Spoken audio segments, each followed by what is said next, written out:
어머니, 10억 빚. 그 빚을 누가 갚으라고요? 쾅. 아들이 문을 박차고 나간 그날 밤. 40년 키운 내 아들이 돈 앞에서 짐승이 되는 걸 봤습니다. 할머니 빚은 우리가 갚을 것도 아니잖아. 마트 주차장에서 괌 여행 가면서 하는 며느리가 하는 소리. 그런데 한 달 뒤 제가 호텔 중식당에서 꺼낸 봉투. 사실 10억 빚은 거짓말이었다. 뭐라고요? 아들의 얼굴이 하얗게 질렸습니다. 가짜 파산으로 시험한 자식들의 진심. 그 끝에 제가 발견한 충격적인 진실은 지금 바로 공개합니다. 내 몸에선 아직도 쿰쿰한 돼지, 누린내가 나는 것 같습니다. 새벽 4시부터 가마솥에 불을 지피고 돼지 머리를 삶아 국밥을 말아온 세월이 무려 40년입니다. 남편이 일찍 세상을 뜨고 핏덩이 같은 아들 하나 딸 하나 건사하겠다고 악착같이 살았습니다. 내 손톱이 빠지고 무릎 연골이 다 닳아 없어지는 동안 통장 잔고는 불어났고 시장통 허름한 국밥집은 번듯한 5층짜리 빌딩이 되었습니다. 사람들은 나를 자수성가한 여장부라 추켜 세우고 김 회장님이라 부르며 굽신거리지만 사실 저는 그냥 자식 농사 하나 잘 지어보려던 평범한 애미였습니다. 특히 우리 장남 지훈이. 그 아이는 제 목숨보다 귀했습니다. 없는 살림에도 아들 기죽지 말라고 메이커 운동화 신겨보냈고 과외비 대느라 저는 점심을 굶었습니다. 그 덕인지 아들은 명문대에 들어갔고 대기업에 취직하더니 사업을 한다며 제법 폼을 잡고 살았습니다. 반면 우리 막내딸 수진이는 늘 찬밥이었습니다. 오빠 학비 댄다고 대학도 못 보냈고 일찌감치 미용 기술 배워 시집 갈 때도 혼수 하나 제대로 못 해줬습니다. 그게 늘 마음에 걸리면서도 옛날 노인네들이 으레 그렇듯 아들이 집안 기둥이라는 생각에 딸의 서운함은 모른 척 덮어두고 살았습니다. 그런데 그 기둥 같던 아들이 건물을 올리고 나니 석가래부터 썩어 들어가고 있다는 걸 뒤늦게 알았습니다. 주말마다 며느리와 찾아와 안마를 해준답시고 어깨를 주무르며 하는 소리가 늘 똑같았거든요. 어머니, 요즘 상속세가 폭탄이래요. 어머니 건강하실 때 미리 증여를 해주셔야 절세가 됩니다. 어머니, 요즘 기억력도 예전 같지 않으신데 건물 관리 골치 아프시죠? 제가 다 알아서 할 테니 인감이랑 관리 권한 저한테 넘기세요. 말은 번지르르한데 눈에는 탐욕이 그득했습니다. 배신감이 치밀었습니다.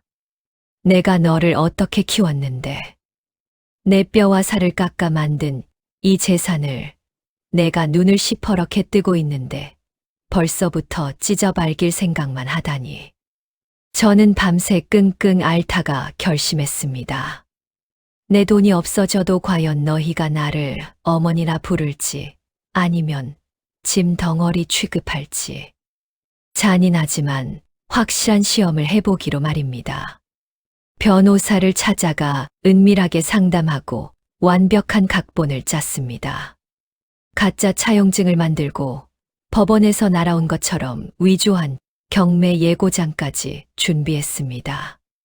그리고 비가 추적추적 내리는 어느 주말 저녁, 아들 내외와 딸 내외를 모두 본가로 호출했습니다. 거실에 앉은 자식들을 보며 저는 짐짓손을 떨며 물 한 잔을 들이켰습니다. 애미가 늙어서 노망이 났나 보다. 친구 놈 말만 믿고 보증을 섰는데 그게 다 사기였어. 자식들의 눈이 휘둥그레졌습니다. 건물이고 집이고 다 압류 들어온단다.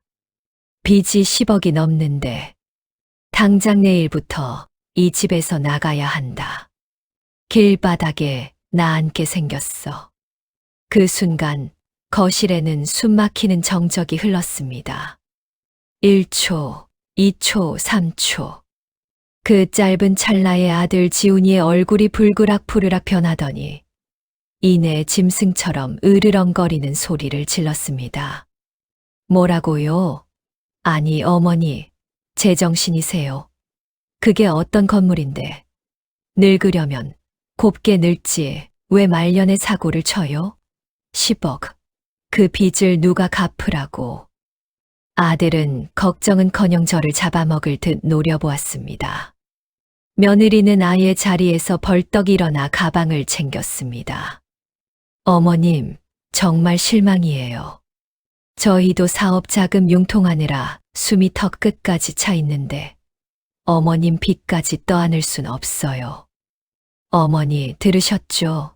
우린 못 모십니다. 빚쟁이들 찾아올까 무서우니까 당분간 연락하지 마세요. 번호 바꿀 겁니다. 쾅 하고 닫히는 문소리가 제 가슴에 대못을 박는 소리 같았습니다. 40년 키운 정이 돈 10억이라는 빚 앞에서 먼지처럼 사라지는 순간이었습니다. 몸에 힘이 풀려 바닥에 주저앉으려는 찰나 따뜻한 손 하나가 제 어깨를 감쌀 거라 기대했습니다. 하지만 딸 수진이는 그 자리에 그냥 앉아 있었습니다. 손을 내밀지도 다가오지도 않았습니다. 그저 복잡한 표정으로 저를 바라볼 뿐이었습니다. 엄마.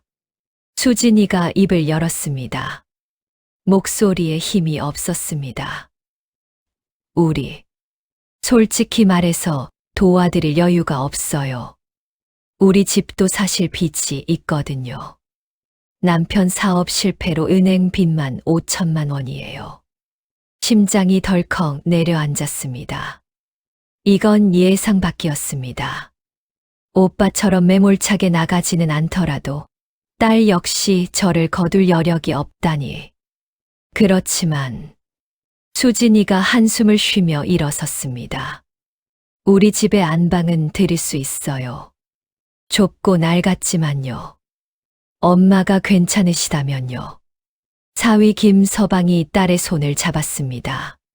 장모님, 저희도 가진 게 없어서 대신 제가 야간 대리운전이라도 더 뛰어보겠습니다. 한 달에 50만 원 정도는 보태드릴 수 있을 것 같아요. 이게 뭔가 감동이었을까요? 아니면 실망이었을까요? 아들처럼 잔인하게 저를 버리지는 않았지만 그렇다고 따뜻하게 끌어안아 준 것도 아니었습니다. 딸 내외는 그저 임으로 저를 받아들이려는 것처럼 보였습니다. 제 시험은 이렇게 애매한 결과로 끝나는 건가요?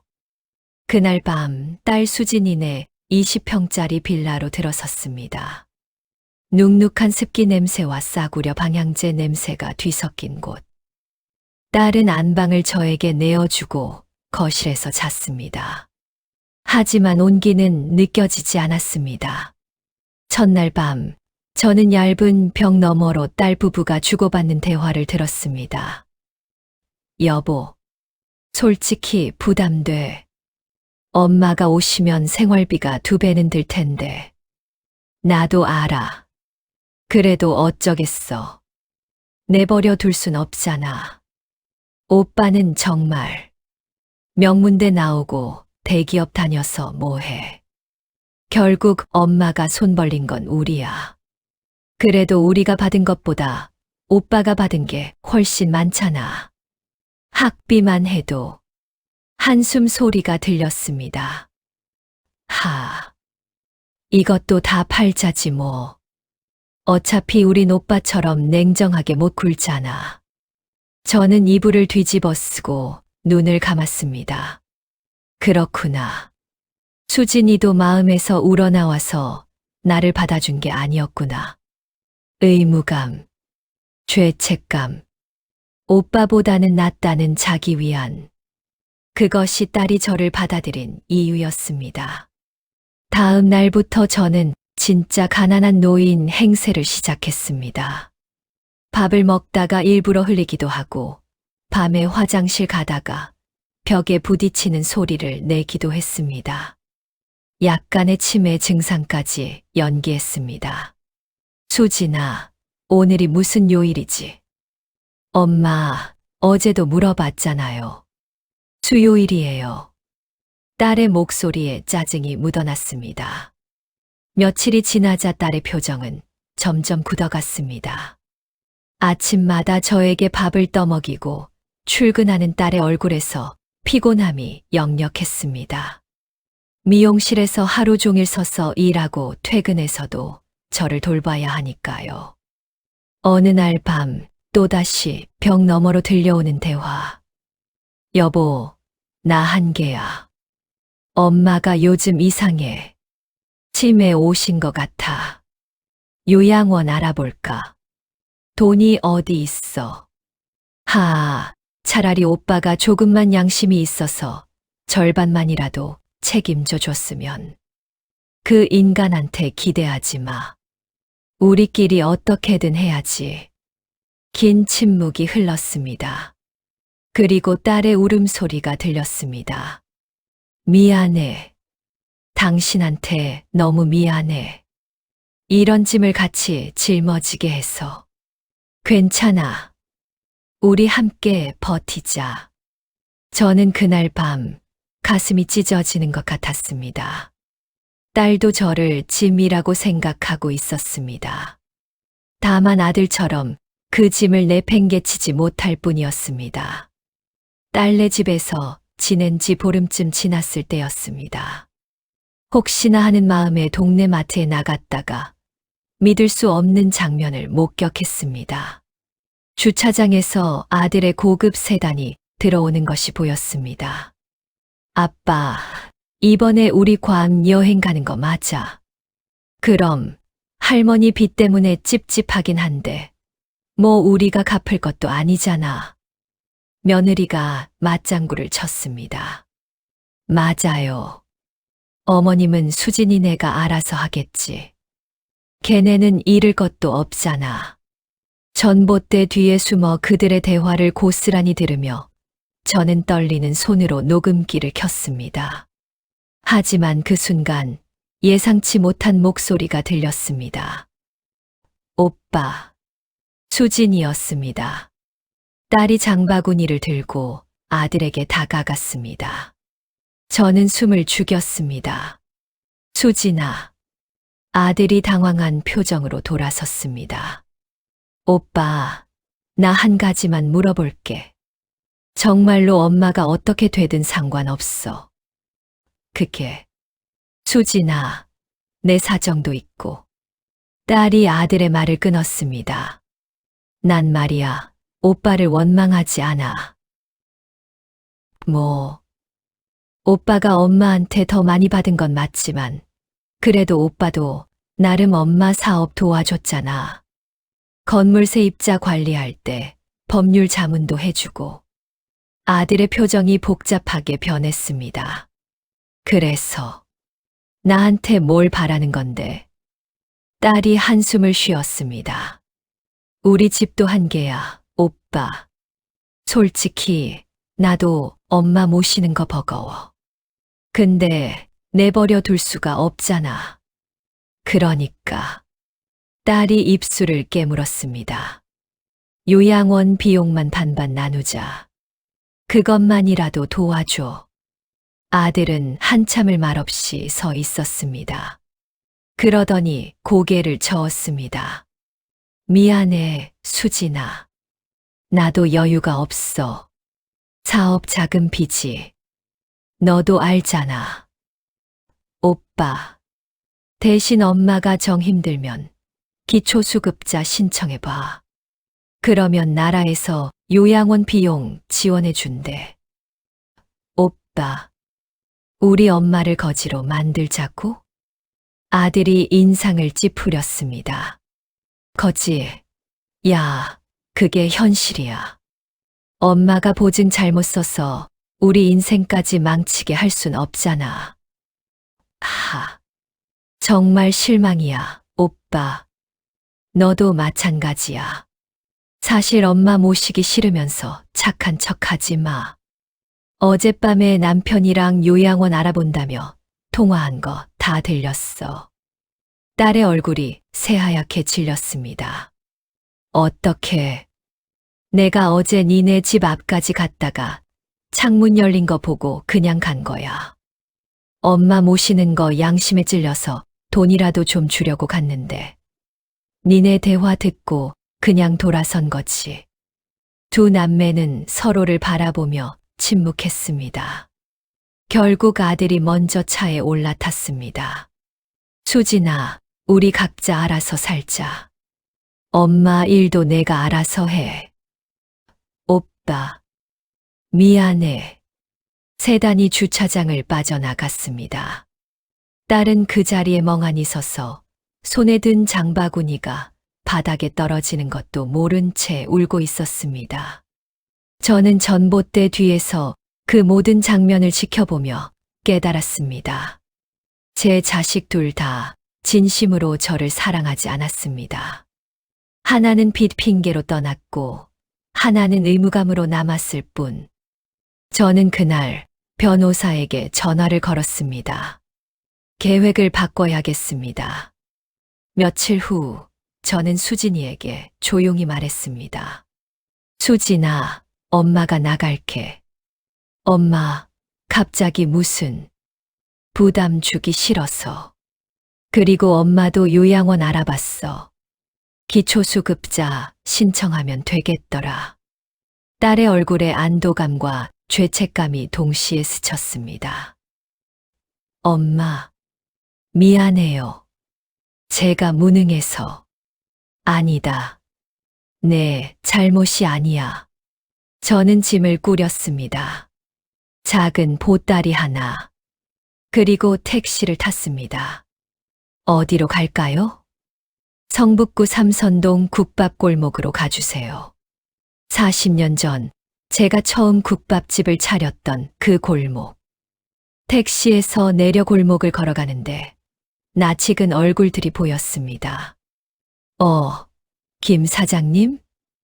사장님, 웬일이세요? 요즘 통 안 보이시더니. 옛날 국밥집 단골들, 골목 상인들이었습니다. 얘들아, 혹시 빈 방 하나 없나? 네, 사장님이 왜 방을? 저는 모든 것을 털어놓았습니다. 진짜 파산한 것처럼 말했습니다. 그들의 반응은 놀라웠습니다. 어유, 그럼 우리 집 옥탑방 쓰세요. 공짜로 드릴게요. 사장님, 제가 반찬 매일 갖다 드릴게요. 사장님이 얼마나 우리 잘해주셨는데요. 저희 아들 대학 등록금도 빌려주시고 40년 동안 제가 베풀었던 작은 친절들이 돈이 아닌 진짜 사랑으로 돌아왔습니다. 저는 그날 피는 물보다 진하지 않다는 것을 깨달았습니다. 진짜 가족은 핏줄이 아니라 마음이 만드는 것이었습니다. 한 달이 흘렀습니다. 제 칠순 생일날 저는 시내 호텔 중식당을 예약했습니다. 아들과 딸 그리고 골목 상인들 모두를 초대했습니다. 유산 포기 각서 써줄 테니 와라. 아들에게는 이렇게 문자를 보냈고 엄마가 마지막으로 밥 한 번 사고 싶다. 딸에게는 이렇게 말했습니다. 약속 시간. 호텔룸 문이 열리고 아들 내외가 들어왔습니다. 괌에서 태우고 온 검은 얼굴로. 이어서 딸 내외도 들어왔습니다. 수척하고 피곤한 얼굴로. 그리고 골목 상인들도 하나둘 들어왔습니다. 사장님, 생신 축하드립니다. 상인들이 꽃다발과 선물을 건넸습니다. 아들과 딸은 어리둥절한 표정으로 그 광경을 지켜봤습니다. 저는 테이블 중앙에 서류 봉투를 꺼내 놓았습니다. 다들 앉아라.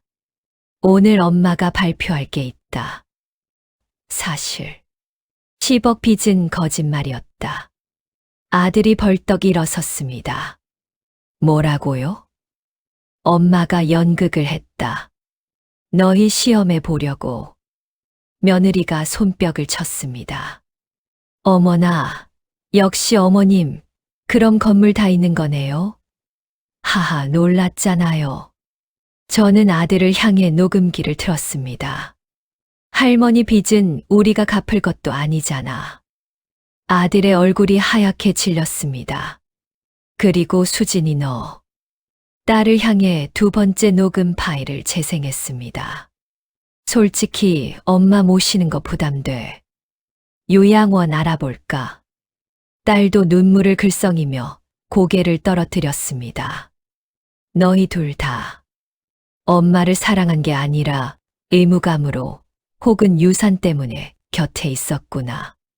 저는 세 번째 봉투를 꺼냈습니다. 그래서 엄마가 결정했다. 유언장을 펼쳤습니다. 내 모든 재산은 모두의 숨소리가 멎었습니다. 삼선동 국밥골목 상인회에 기부하며 장학재단을 설립한다. 뭐라고요? 아들이 소리쳤습니다.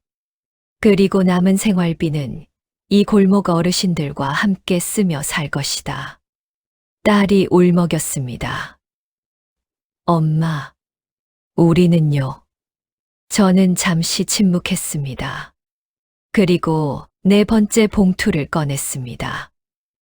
사실, 이것도 거짓말이다. 네. 모두가 어리둥절해했습니다. 진짜 유언장은 이거다. 저는 진짜 유언장을 펼쳤습니다. 내 재산의 30%는 장학재단에, 30%는 골목 상인회에, 그리고 나머지 40%는 딸 수진이가 숨을 죽였습니다. 20%는 지훈이에게, 20%는 수진이에게 준다. 엄마, 조건이 있다. 지훈아, 너는 이 돈으로 사업 빚부터 갚고 내 인생 다시 시작해라. 단, 엄마한테 받은 게 얼마인지 절대 잊지 마라. 아들이 고개를 숙였습니다. 수진아, 너도 이 돈으로 남편 빚 갚고 내가 못 간 대학 가라. 야간이든 방송되든 내 꿈 이루렴.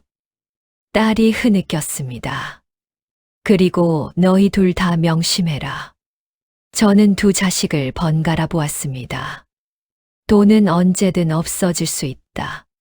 하지만 사람에 대한 진심은 그게 진짜 재산이다.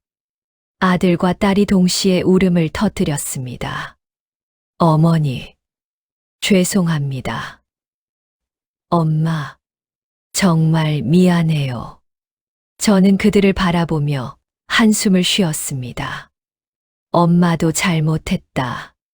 지훈이 너만 편애하고 수진이 너는 홀대했지. 그게 너희를 이렇게 만든 거야.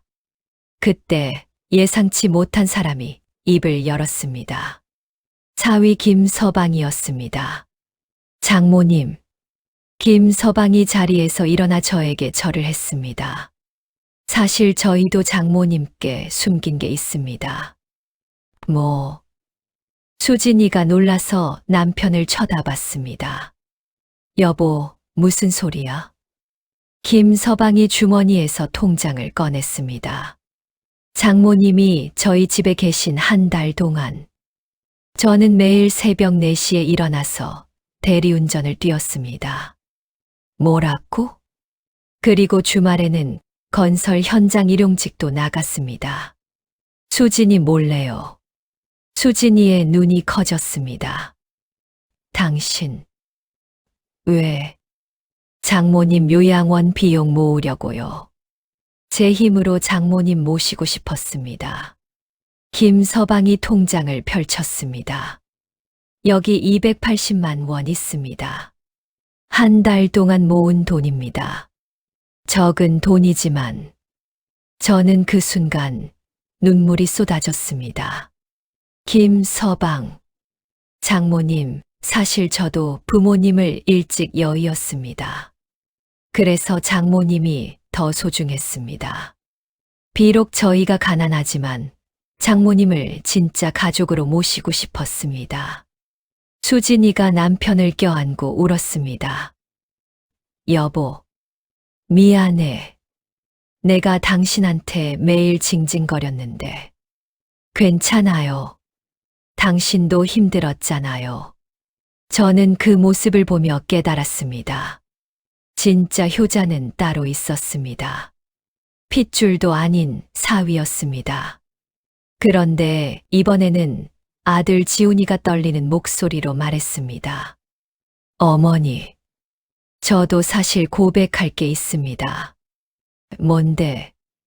아들이 머리를 쥐어뜯으며 말했습니다. 제 사업비. 사실 10억이 아니라 3억입니다. 그리고 그것도 제 잘못이 아니라 와이프 명품 쇼핑 때문입니다. 며느리가 벌떡 일어났습니다. 여보, 지금 뭐 하는 거야? 이제 더는 못 숨기겠어. 아들이 며느리를 밀어냈습니다. 어머니, 사실 저는 매일 어머니께 전화하고 싶었습니다. 하지만 와이프가 막았어요. 어머니, 파산하셨으면 유산 못 받으니까 연락 끊자고. 이 사람이 정말. 며느리가 아들에게 달려들었지만 아들은 계속 말을 이었습니다. 그리고 괌 여행도 저는 가기 싫었어요. 어머니 걱정돼서. 근데 와이프가 빚쟁이 시어머니 걱정할 시간에 우리나 즐기자고. 닥쳐. 며느리가 비명을 질렀습니다. 그 순간 호텔 방 안이 아수라장이 되었습니다. 며느리가 가방을 집어들고 문을 향해 걸어갔습니다. 됐어. 나 이 집안 지긋지긋해. 이혼할 거야. 아들이 놀라서 며느리를 붙잡았습니다. 당신 지금 무슨 소리 하는 거야? 며느리가 아들의 손을 뿌리쳤습니다. 당신 어머니 파산했다길래 끝났다고 생각했는데 알고 보니 건물도 있고 돈도 있잖아. 근데 그걸 우리 안 준다며. 며느리의 눈이 번뜩였습니다. 그럼 나한텐 아무 쓸모없는 집안이네. 나 이제 내 인생 살 거야. 애들 당신이 키워. 여보. 며느리는 뒤도 안 돌아보고 문을 박차고 나갔습니다. 쾅.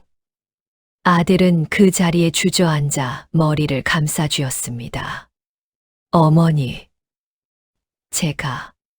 제가 뭘 한 거죠? 저는 아들을 바라보며 한숨을 쉬었습니다. 지훈아, 내가 한 게 아니라 내가 선택한 거다. 돈을 보고 결혼했으니 돈이 없어지니 떠나는 거지. 그때 골목 상인 박 사장님이 조용히 말씀하셨습니다. 김 사장님, 저희가 한 말씀 드려도 될까요? 그러세요. 박 사장님이 지훈이를 향해 말했습니다. 지훈이, 너 어릴 때 기억나냐? 내가 초등학교 3학년 때 우리 가게에서 빵을 훔쳐 먹다 걸린 적 있지? 지훈이가 얼굴이 빨개졌습니다. 그때. 내 어머니가 그때 얼마나 빌었는지 아냐? 우리한테 무릎까지 꿇으시면서 제발 경찰 부르지 마세요 하시던 거. 그리고 빵값 3,000원에 10만 원을 주셨지. 지훈이가 고개를 떨어뜨렸습니다. 또 다른 상인 김 사장님이 말을 이었습니다. 수진아, 너는 또 어떠냐? 내가 중학교 때 미용학원 다니고 싶다고 했을 때 내 어머니가 우리한테 얼마 빌려달라고 했는지 아냐? 300만 원. 그때 내 오빠 대학 등록금 때문에 돈이 없어서. 수진이가 눈물을 흘렸습니다. 저 몰랐어요. 너희 어머니는 말이야, 자기는 점심도 굶으면서 우리한테 빌린 돈을 2년 동안 갚으셨어. 한 푼도 안 빠지고. 상인들이 하나둘 이야기를 꺼내기 시작했습니다.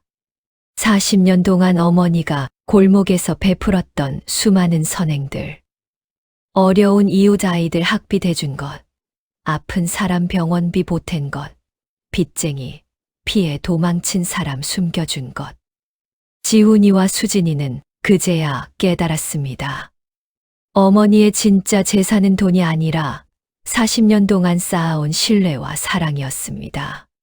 제가 자리에서 일어났습니다. 얘들아, 엄마가 마지막으로 하고 싶은 말이 있다. 모두가 저를 바라봤습니다. 엄마는 너희가 완벽하길 바라지 않는다. 사람은 누구나 실수하고 욕심도 부리고 때론 비겁해지기도 하지. 저는 아들과 딸을 번갈아 보았습니다. 지훈아, 너는 엄마가 편애해서 버릇없이 자랐어. 그게 엄마 잘못이다. 미안하다. 어머니. 수진아, 너는 엄마가 홀대해서 서운함이 쌓였을 거다. 그것도 엄마 잘못이다. 용서해라. 엄마. 저는 두 자식의 손을 잡았습니다. 하지만 이제부터는 달라져야 한다. 돈으로 사람을 판단하지 마라. 어려울 때 누가 곁에 있는지 봐라. 그게 진짜 가족이다. 그 순간 호텔 직원이 케이크를 들고 들어왔습니다. 생일 축하합니다. 70개의 초를 밝힌 대형 케이크였습니다. 골목 상인들이 박수를 쳤습니다. 김 사장님, 칠순 축하드립니다. 저는 초를 불기 전에 소원을 빌었습니다. 이 아이들이 진짜 가족의 의미를 깨닫게 해주세요. 칠순 잔치 이후 6개월이 흘렀습니다. 아들 지훈이는 이혼 후 작은 아파트로 이사했습니다. 두 아이를 혼자 키우며 야간 MBA 과정을 밟고 있습니다. 매주 일요일 아이들을 데리고 저를 찾아옵니다. 예전처럼 빈손으로 오는 게 아니라 직접 만든 도시락을 싸서 옵니다.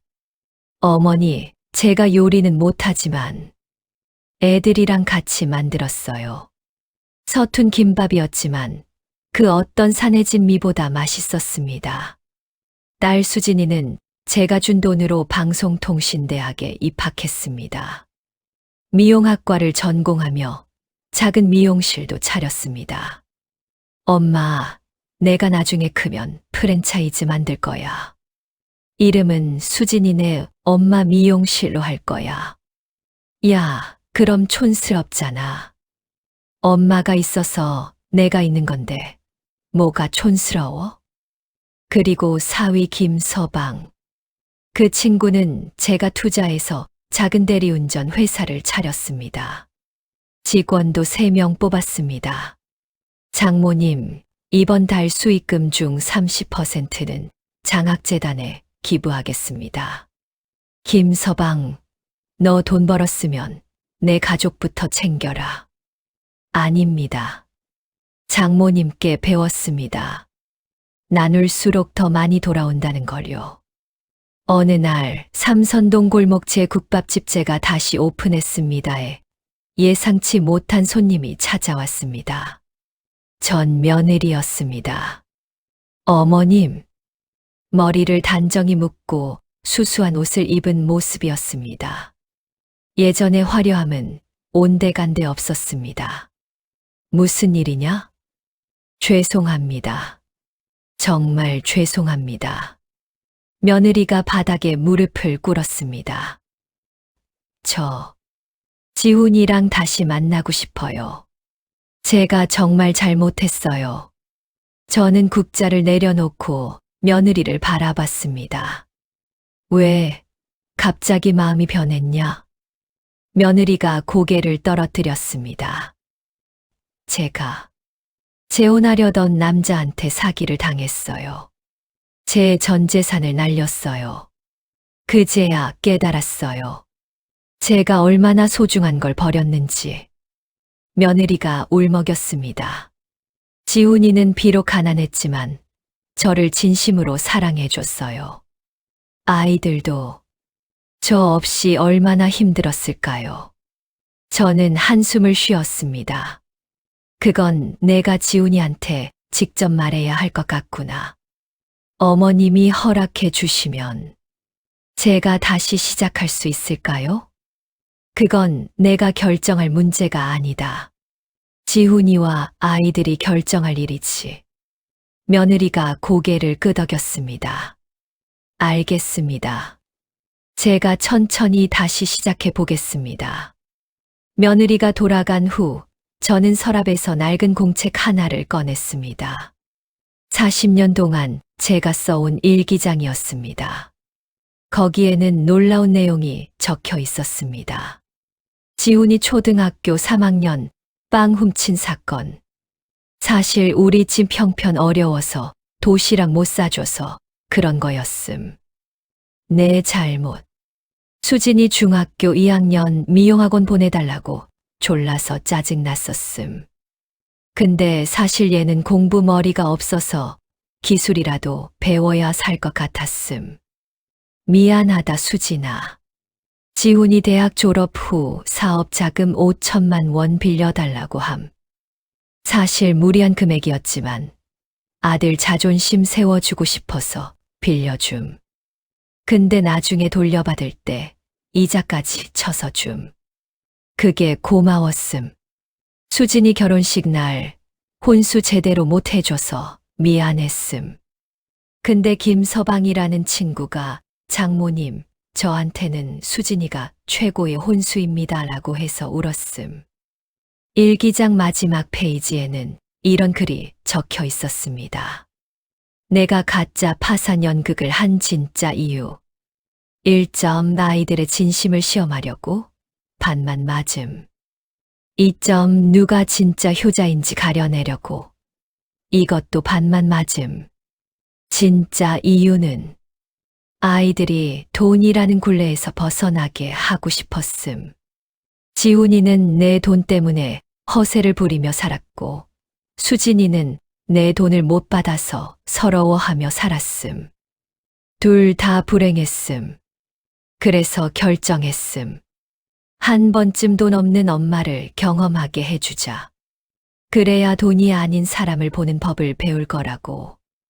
이게 엄마가 줄 수 있는 마지막 선물이었음. 그로부터 1년 후, 저는 진짜로 아팠습니다. 폐암 말기 진단을 받았습니다.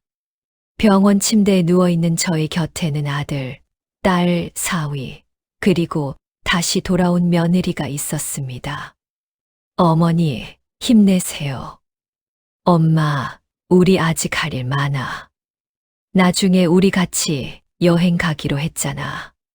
저는 미소를 지으며 아이들의 손을 잡았습니다. 엄마는 이미 충분히 행복했단다. 어머니, 지훈아, 너 이제 좋은 아빠 됐다. 아이들 혼자 키우면서 많이 배웠지? 네. 어머니가 저를 키우실 때 얼마나 힘드셨을지 이제 알겠어요. 수진아, 너도 이제 자신감 생겼지? 대학도 가고 가게도 차리고. 엄마 덕분이에요. 아니다. 그건 내 힘이야. 저는 김서방을 바라봤습니다. 김서방, 고맙다. 내 딸 잘 부탁한다. 장모님, 저야말로 감사합니다. 가족이 뭔지 알려주셔서. 그리고 며느리를 봤습니다. 며느라가, 한 번 더 기회 줄게. 이번엔 돈 말고 사람을 봐라. 네. 어머니. 저는 눈을 감았습니다. 그리고 마지막 숨을 내쉬기 전에 중얼거렸습니다. 얘들아. 엄마가 남긴 진짜 유산은 돈이 아니야. 건물도 아니고. 그건 너희가 이제 아는 거야. 사람을 보는 눈. 그게 엄마가 준 진짜 유산. 2년 후 삼선동 국밥 골목에는 큰 간판이 하나 새로 생겼습니다. 김 회장 장학재단 앤드 실버 케어센터. 아들 지훈이가 운영하는 곳이었습니다. 어려운 학생들에게 장학금을 주고 외로운 노인들을 돌보는 곳. 옆에는 딸 수진이가 운영하는 엄마 손 미용학원이 있었습니다.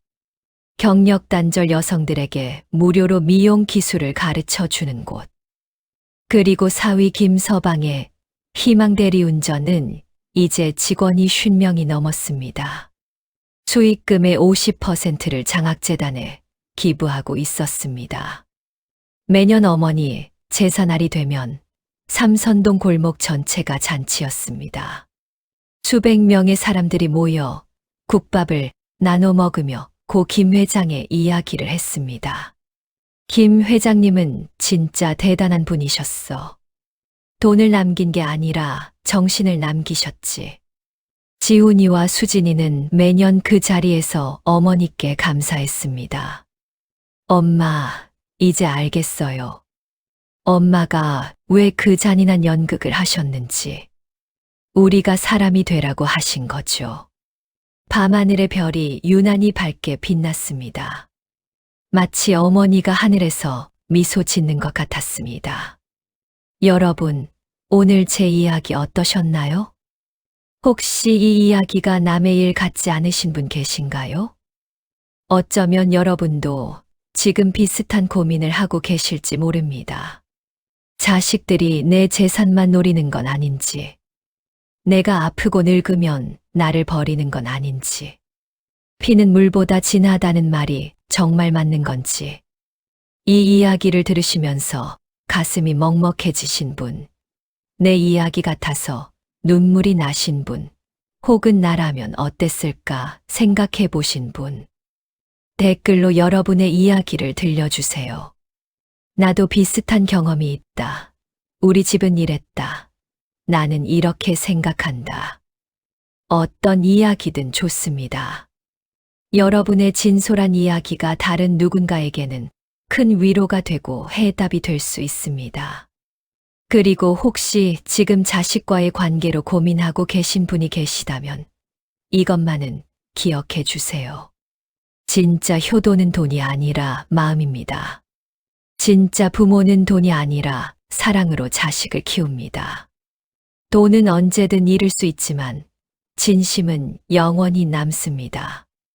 오늘도 긴 이야기 끝까지 들어주신 인생롱톡 구독자 여러분께 진심으로 감사드립니다. 여러분의 노후가 오늘 이야기의 김 회장님처럼 진짜 사랑으로 가득하길 바랍니다. 구독과 좋아요, 알림 설정도 부탁드립니다. 여러분의 이야기가 담긴 댓글 정말 기다리고 있겠습니다. 인생롱톡 다음 이야기에서 또 만나요. 감사합니다.